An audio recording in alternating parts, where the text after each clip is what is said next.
할렐루야, 7월 3일 금요일 새벽기도에 나오신 하늘가족 여러분 환영합니다. 우리 사도신경 하심으로 우리의 신앙을 고백하겠습니다. 전능하사 천지를 만드신 하나님 아버지를 내가 믿사오며 그 외아들 우리 주 예수 그리스도를 믿사오니 이는 성령으로 잉태하사 동정녀 마리아에게 나시고 본디오 빌라도에게 고난을 받으사 십자가에 못 박혀 죽으시고 장사한 지 사흘 만에 죽은 자 가운데서 다시 살아나시며 하늘에 오르사 전능하신 하나님 우편에 앉아 계시다가 저리로서 산자와 죽은 자를 심판하러 오시리라. 성령을 믿사오며 거룩한 공회와 성도가 서로 교통하는 것과 죄를 사하여 주시는 것과 몸이 다시 사는 것과 영원히 사는 것을 믿사옵나이다. 아멘. 우리 찬송가 29장 성도여 다 함께 찬양드리겠습니다. 찬송가 29장 성도여 다 함께 찬양드리겠습니다. 성도여 다 함께 할렐루야 아멘. 주 찬양하여라 할렐루야 아멘. 주 보좌 앞에서 택하신 은혜를 다 찬송하여라 할렐루야 아멘. 만문을 열어라 할렐루야 아멘. 온 하늘 울려라 할렐루야 아멘. 인도자 되시며 친구가 되신 주 그 사랑 끝없다 할렐루야 아멘. 주 찬양하여라 할렐루야 아멘. 찬양은 끝없다 할렐루야 아멘. 거룩한 집에서 주 은총 기리며 늘 찬송 부르자 할렐루야 아멘. 아멘. 오늘 우리에게 주신 하나님 말씀 구약성경 시편 3편입니다. 오늘 우리에게 주신 하나님 말씀 시편 3편 1절에서 8절까지 말씀입니다. 시편 3편 1절부터 8절까지 말씀입니다. 다 찾으신 줄로 알고 오늘 우리에게 주신 하나님 말씀 함께 합독하도록 하겠습니다. 1절입니다. 여호와여 나의 대적이 어찌 그리 많은지요. 일어나 나를 치는 자가 많으니이다. 많은 사람이 나를 대적하여 말하기를 그는 하나님께 구원을 받지 못한다 하나이다. 여호와여 주는 나의 방패시요 나의 영광이시요 나의 머리를 드시는 자신이이다. 내가 나의 목소리로 여호와께 부르짖으니 그의 성산에서 응답하시는도다. 내가 누워 자고 깨었으니 여호와께서 나를 붙드심이로다. 천만인이 나를 에워싸 진친다 하여도 나는 두려워하지 아니하리이다. 여호와여 일어나소서. 나의 하나님이여 나를 구원하소서. 주께서 나의 모든 원수의 뺨을 치시며 악인의 일을 꺾으셨나이다. 구원은 여호와께 있사오니 주의 복을 주의 백성에게 내리소서. 아멘. 기도드리겠습니다. 사랑의 하나님, 오늘도 우리의 진정한 왕이신 하나님 앞에 나와 하나님의 이름을 높여드리며 주님을 예배합니다. 주여, 주님을 예배하는 이 모든 시간을 통하여서 하나님이 정말로 우리 인생의 참된 왕이심을 고백하며 여전히 우리가 놓지 못하고 있는 우리의 인생의 여러 가지 영역들을 우리의 왕께 다 내려놓고 오직 하나님의 다스림만을 받는 그러한 시간이 될 수 있도록 우리를 온전히 드립니다. 주여 우리를 받아 주시옵소서. 또한 하나님의 백성으로서 오늘도 우리의 뜻이 아닌 우리 왕이신 하나님의 뜻대로 살기 위하여 주님의 말씀을 듣습니다. 하나님 우리에게 말씀하여 주시고 성령님 그 말씀을 우리가 능히 깨달아 오늘 하루의 삶 가운데서도 정말 그 말씀대로만 살아가는 우리들 되게 하여 주시옵소서. 감사드리며 예수님의 이름으로 기도드립니다. 아멘. 할렐루야. 오늘 우리 함께 읽은 시편 3편으로 하나님께서 우리에게 주신 하나님 말씀 함께 나누려고 합니다. 네, 오늘 시편은 성경책이 있으신 분들은 보시면은 표제에 적혀 있는 것처럼 다윗이 아들인 압살롬의 반역을 피하기 위하여 도망칠 때 쓴 시가 오늘 시편 3편의 내용입니다. 다윗은 오늘 시에서 이렇게 고백을 합니다. 여호와여 나의 대적이 어찌 그리 많은지요. 일어나 나를 치는 자가 많습니다. 다윗은 지금 이스라엘을 위협하고 있는 어떤 다른 나라들로부터 쫓기고 있는 것이 아닙니다. 사랑하는 자신의 아들과 또 지금까지 사랑으로 다스렸던 자신의 백성에게 쫓기고 있는 상황입니다. 사랑하는 사람에게 배신을 당하고 쫓기고 있는 이 다윗은 다른 나라에게 쫓기는 것과는 비교할 수 없는 아주 큰 고통으로 다가왔을 것입니다. 그럴 만한 사람이 나를 괴롭히고 나를 힘들게 하는 것은 어느 정도 힘들어도 이해할 수 있는 영역입니다.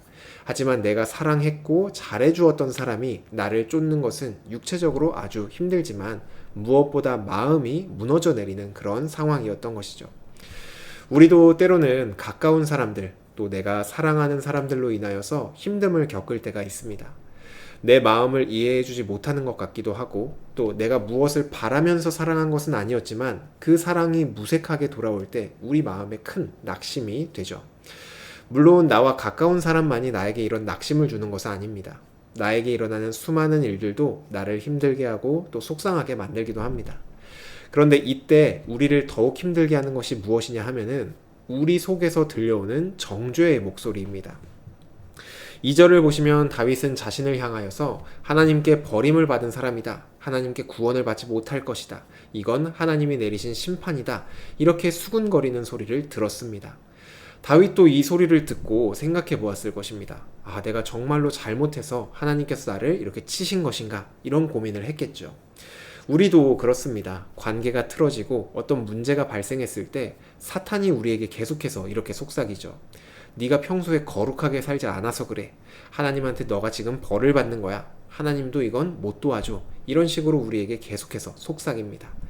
마치 내가 잘못해서 하나님이 나에게 벌을 주시는 것처럼 하나님과 우리 사이의 거리를 멀어지게 만드는 것이죠. 사탄이 우리에게 하는 주된 일이 바로 이러한 일입니다. 우리가 하나님을 오해하게 만드는 것입니다. 그래서 우리는 어떤 문제 앞에서 이러한 정죄감이 찾아올 때 하나님이 어떤 분이신지를 기억해야 합니다. 계속 이 정죄감에 나를 내버려 두는 것이 아니라 하나님이 어떤 분이신지를 우리는 기억해야 합니다. 3절과 4절 보시면 하나님은 우리의 방패이시고 우리의 영광이시며 좌절하고 고개 숙인 우리의 머리를 드시는 분이십니다. 또한 고통스러워하는 우리를 모르는 채 하시는 분이 아니라 우리의 목소리를 듣고 또 응답하시는 분이십니다. 사탄은 하나님이 우리를 신경 쓰지 않는다 이렇게 우리를 속이지만 우리의 하나님은 우리를 지키시며 우리를 회복하시고 우리의 목소리를 듣고 응답하시는 누구보다 우리를 신경 쓰시고 누구보다 우리를 사랑하시는 분이십니다. 우리가 이러한 하나님을 확신할 때 우리 안에 일어나는 변화는 바로 평안입니다. 그동안은 내가 잘못한 것 아닌가 이런 정죄감과 또 상황에 대한 불안감과 두려움에 휩싸였었다면은 우리가 이러한 하나님을 확신하고 하나님을 의지할 때 우리 안에는 평안이 생기게 됩니다. 다윗의 상황을 지금 살펴보면은 지금 추격을 당해 당장이라도 죽을 수 있는 그런 상황입니다. 이런 상황에서 극도의 불안감과 긴장감으로 인해 잠은커녕 정말 정신을 똑바로 차리기도 어려웠을 것입니다. 그런데 다윗의 고백은 이렇습니다. 내가 누워 자고 깨었으니 여호와께서 나를 붙드심이로다. 천만인이 나를 애워싸 진친다 해도 나는 두려워하지 않는다. 다윗은 하나님이 주시는 평안으로 인하여서 그 급박하고 위급한 상황 속에서 깊은 아주 편안한 잠을 잡니다. 하나님이 사랑하는 자에게 잠을 주신다는 것이 바로 지금 딱 이 다윗의 상황인 것이죠.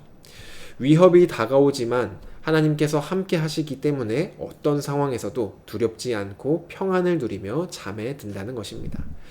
저도 경험한 적이 있지만 여러분도 아마 어떤 걱정이나 염려거리 때문에 잠 못 이룬 경험이 있으실 것입니다. 걱정을 한다고 해서 문제가 해결되는 것도 아닌데 불안하고 염려가 되니까 계속 걱정을 하다가 잠을 설치는 것이죠. 그런 불안이 찾아올 때 우리가 해야 할 것은 계속 염려하게 우리 자신을 내버려 두는 것이 아니라 하나님을 의지하는 것입니다. 하나님은 어떤 분이신가 기억하는 것이죠. 나를 위하여 아들의 생명마저 아끼신 분이 바로 하나님이시구나. 천지를 창조하신 전능하신 분이 바로 우리의 하나님이시구나. 나의 모든 상황과 어려움을 알고 계신 전지하신 분이 바로 하나님이시구나. 우리가 이런 하나님을 우리의 아버지임을 믿고 또 의지할 때 우리 마음엔 하나님이 주시는 그 평안이 자리하게 됩니다. 어떠한 문제가 다가와도 우리와 함께 하시는 하나님은 그 문제보다 크신 분이십니다. 그러니 이 사실을 꼭 기억하시며 하나님이 주시는 평안이 우리 안에 가득하기를 주님의 이름으로 축복합니다. 마지막으로 다윗은 하나님께 간구함으로 그의 고백을 마칩니다. 여호와여 일어나소서, 나의 하나님이여 나를 구원하소서. 주께서 모든 원수의 뺨을 치시며 악인의 이를 꺾으셨나이다. 구원은 여호와께 있사오니 주의 복을 주의 백성에게 내리소서. 아멘. 구원은 오직 하나님께만 있습니다. 그런데 이 구원의 복이 누구에게 주어지느냐? 구원의 복을 하나님께서 주시는 것은 확실한데 그럼 그 하나님의 복을 누가 받을 수 있느냐라고 했을 때 하나님을 진짜 왕으로 인정하고 그분의 백성이 된 자에게 하나님의 구원의 복이 허락됩니다. 다윗은 지금 한 나라의 왕입니다. 그것도 강대국의 왕이었습니다. 그런데 그런 다윗의 고백은 하나님이 진정한 왕이시며 나는 하나님의 백성입니다 라는 고백이었습니다. 그리고 선하신 왕께서 그분의 백성이신 자신을 구원해 주기를 기도하고 있는 것이죠. 우리가 우리 인생의 주인이 되어서 내 힘으로 살아가는 사람들은 하나님의 도움을 필요로 하지 않습니다. 물론 때로는 내가 힘으로 해결하지 못하는 부분에 있어서는 부분적으로 하나님의 도움을 구하지만 나머지는 내 힘으로 계속 살아가려고 하는 사람들도 많이 있습니다. 하지만 하나님의 구원을 경험할 수 있는 사람은 내 인생의 일부분만 하나님을 의지하는 사람이 아니라 내 인생의 전체의 주인이 하나님이시며 나는 그분의 백성이라는 것을 고백하는 사람, 전적으로 하나님을 의지하는 사람만이 하나님의 구원하심을 받게 됩니다. 하나님만이 우리의 왕이십니다. 우리 삶의 전 영역을 우리의 왕이신 하나님께 올려드릴 때 우리는 하나님의 구원을 경험하게 될 것입니다. 저와 여러분 모두가 우리의 모든 삶을 다스리시는 우리의 참된 왕이신 하나님께 우리의 모든 것을 맡겨드리며 오직 하나님의 다스림을 받고 하나님의 도우심을 받는 하나님의 거룩한 백성이 되는 저와 여러분 되기를 주님의 이름으로 축복합니다. 주신 말씀 놓고 기도드리겠습니다. 사랑의 하나님, 감사합니다. 하나님이 우리의 진정한 왕이시며 우리의 아버지이시며 우리의 하나님이 되어주심이 너무나도 감사드립니다. 하나님, 우리가 인생을 살아가다가 만나는 수많은 어려움들이 있습니다. 그럴 때마다 그 문제 앞에서만 하나님을 우리의 왕으로 고백하며 도움을 구하는 것이 아니라 우리 인생 전체가 정말로 우리의 주인이신 하나님의 것임을 고백하며 날마다 하나님을 의지하고 하나님께 우리의 삶의 전부를 내어드려서 매일매일 하나님의 도우심으로만 살아가는 우리 모두가 되게 하여 주시옵소서. 하나님이 우리의 진정한 왕이시며 우리는 하나님의 백성입니다. 주님의 백성을 주님의 은혜로 보살펴 주시옵소서. 우리의 모든 삶을 하나님께만 온전히 맡겨드립니다. 주님 받아 주시옵소서. 감사드리며 예수님의 이름으로 기도드립니다. 아멘. 네, 오늘 예배를 마쳤습니다. 오늘은 금요일로 금요 성령 집회 있습니다. 함께 나오셔서 우리의 왕이신 하나님의 말씀을 듣고 또 그분의 백성으로서 그 말씀 앞에 반응하시는 저와 여러분 되시길 간절히 소망합니다. 오늘 하루도 주님 은혜 안에 승리하시는 하루 되시길 바랍니다.